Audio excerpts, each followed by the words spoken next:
Pippa, the best source of water for elephants would be digging for water.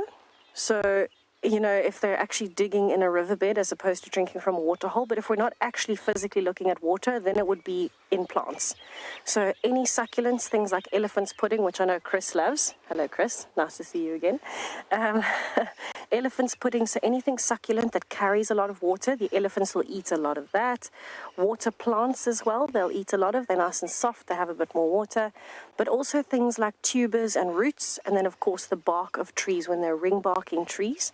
So there's a beautiful marilla tree just to our left-hand side, and it's perfect for me to talk about while we're here.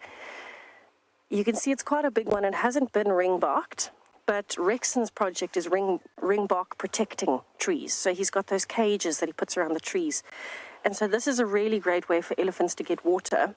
So we see it a lot throughout the winter, more than the summer, because this is the drier months. So what happens is they'll go up to a big tree like that. They'll use their tusks to peel the bark off, and then they chew the bark. And if they need the roughage, they swallow it. If they don't, they spit it out. And that's because it's not the outer layer they're looking for, but the thin layer in between the outer bark and the main trunk of the tree. There's a cambium layer, and that carries the xylem and the phloem. So basically the food and the water from the roots up to the leaves, and food from the leaves back down to the roots.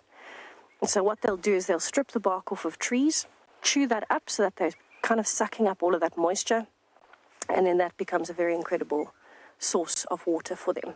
But any plants, you know, tubers, which are basically root-like structures in the ground that hold a lot of food, nutrients, as well as water, fruits even sometimes, you know, anything like that, they'll make a plan. But succulents and bark, I would think, are probably the two best.